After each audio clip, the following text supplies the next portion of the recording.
Okay, welcome back. And here is part 2. Okay, now in the first video I covered the first 6 lines of this paragraph from The Power of Awareness by Neville Goddard. And the 7th line here is really my favorite. It says a whole lot. Now, so let me just read this line and we'll cover it. That to which you constantly return constitutes your truest self. Okay. That to which you constantly return. He's talking about your thinking and your feelings. You know, what preoccupations you have. And then constitutes your truest self. You know, what really makes up your truest self. Now, he's saying that what we constantly return to is our truest self. Now, in the earlier video, I covered how I've been thinking of the desire and the wish-fulfilled state as being an expression of who I am. So this ties right into that. The truest self, I think, is who I am. Now, on a broad range here, you could say, well, you got the question of, who am I? Who are you? Well, according to this would be saying, well, who are you? Whatever you constantly return to is who you are. Whatever you're preoccupied with, whatever magnetically pulls your attention to it constantly, that's who you are. Now, that is a very, very simple answer that philosophers have grappled with a long time. But what we're doing with it here is that we're applying this to a specific exact desire. And when we do that, we're really only talking about 2 areas. We're talking about the current reality, which is the I remember when situation that we want to replace, and we've already said that we want to replace that with our desire. So one choice is the current reality, and the other choice is the desire and the wish fulfilled state. It comes down to those 2 things. Now, and then when we say, well, which one do we constantly return to? We're kind of talking about that habitual conditioning and repetition again. Now, one thing I've heard a million times, I've heard people say, well, you got your current reality here and your desire. Well, just think about this and not this, right? Just ignore the current reality and just think about the wish-fulfilled state. Go here and not here. Ignore this and think about this. Now, if it was really that easy, why do so many people have so much trouble with that one thing? One thing that I've noticed over this past month of looking over everything and writing all of this stuff and all is that, when I read comments from people's videos or on message boards and I'm looking all around, the big problem that I see everywhere is that people have so much going on, just inside. They have so much like preoccupation and turmoil going on with what they're thinking about, that they can't bring their desire and wish fulfilled scenario in and focus on that. And I think because there's just so much going on underneath that it's hard to do. So why is it not just real easy just to put your attention here all the time now? I mean, that this is what you want. So why is it harder to go here frequently than it is to go back over here frequently? Well, the answer is is that the current reality is a running program, and the desire and the wish fulfilled state, it is not a running program yet. When you first bring in the desire, it is really just a situational concept. It's not a desire until it's really brought in and it's established in your unconscious mind, so much so that it just runs on its own 24 hours a day. Now when it does that, well then that's great, because then it starts manifesting on its own. The essence of that desire is expressed, and the unconscious mind is, you know, infinitely more resourceful and infinitely more intelligent than our little pea brain conscious mind, right? So, and it runs all the time. So when the desired state becomes a program, well then our mind constantly goes there naturally, like I've already said here. Now also during this past month, I saw a video by Bruce Lipton, and the video is only about 6 minutes long, and he's talking about reprogramming the unconscious. And right near the first of the video, he says, what if you took your wishes and desires and made them programs? And I was like, oh, you know, and anyway, that gave a lot of confirmation to what I had already been thinking. But that's what this is. That's what he is saying there. You know, he's saying we're better off when the desire becomes a running program, because then it runs on its own. And so and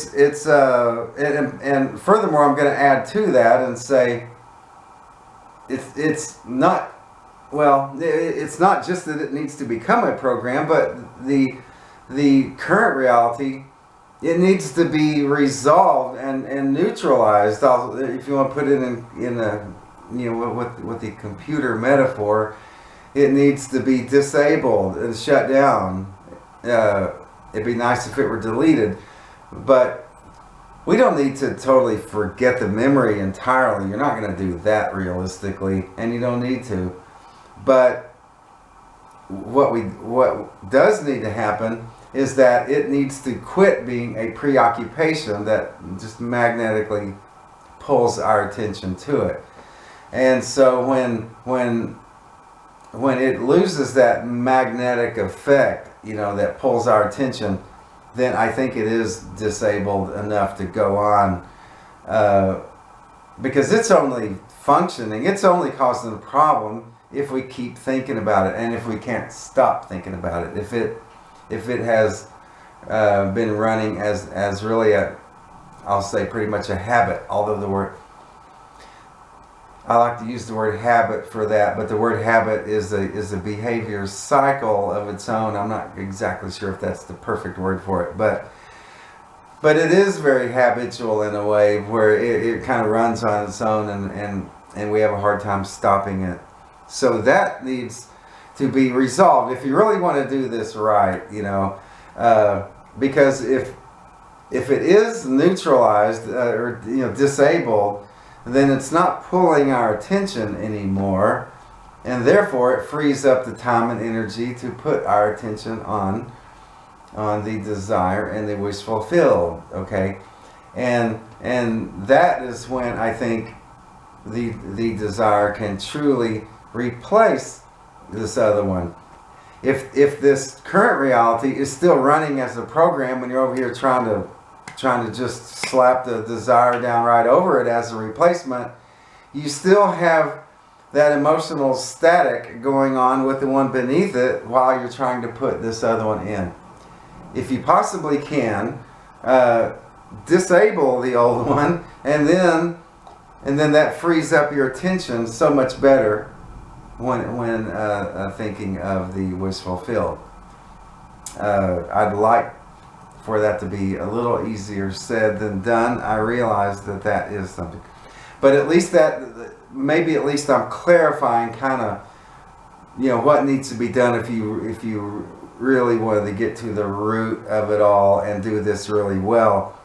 Because if you can do that, that's really a big deal. I think that's really a valid step in your evolution. You know, if you can, because when you talk about fulfilling a desire in this way, you're really talking about, I think, taking a valid evolutionary step. You're taking something that you see maybe you never wanted, or something now that is just maybe you've outgrown or whatever, and then to be bringing in, to be kind of shutting that down, so it is no longer who you are, no longer your truest self, as it says here. And then you bring in something else, and you make it your truest self by frequently returning to it. Then you've moved ahead. Hopefully you use that to move ahead, not to go backwards. But even if you use that trivially, I still think just being able to do that at all is a step ahead for anyone. The manifestation quest, in the community, will sometimes kind of get belittled by some spiritual snobs who just think of it as being shallow and materialistic, and which it certainly can be, but to be able to shut down something that you no longer want to be a part of yourself, and to bring in something that you do want it to be, that's something that not too many people have really had any kind of grasp on, any kind of control over throughout the ages, and therefore I regard that as pretty significant. And even if you just use it for something that's kind of trivial and simple, once you see how that works, you can upgrade it to things that really do matter, and I think there are things that really do. So I think that's good. Okay, now let me bring up a question here. Let's say you can shut down the old one, and you bring in your desire, and you repetitiously run it through until your unconscious picks it up and makes it a program that it begins to manifest. Then another common question people have is, well, while this is a running program, I still have my current reality. Well, what does that mean? What about my current reality? Well, your current reality will remain I think of it as a symptom of the previous manifestation back at somewhere in the past.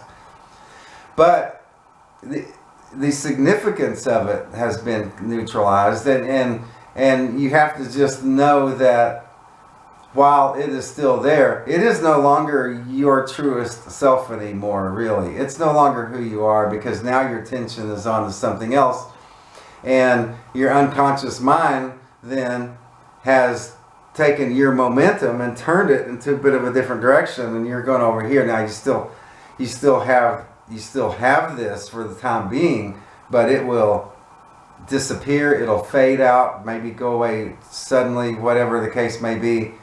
But your unconscious mind has taken the attention off of that and has something new to manifest, and that will cause that current reality to eventually just kind of go away, fall by the wayside, disappear, whatever. So yeah, you do have to be patient while that's going on. Okay, I'm about out of time again, and these two are the only two that I'm going to do tonight, but I could go right on for a third one, so I'll do a part 3 when I collect my thoughts a little more on where we're going next. We still have one more line. I'm going to go ahead and read that last line just to get it in, just so you'll have the whole paragraph. The final line is the one that is the quote at the beginning of the video. Frequent occupancy of the wish fulfilled is the secret of success.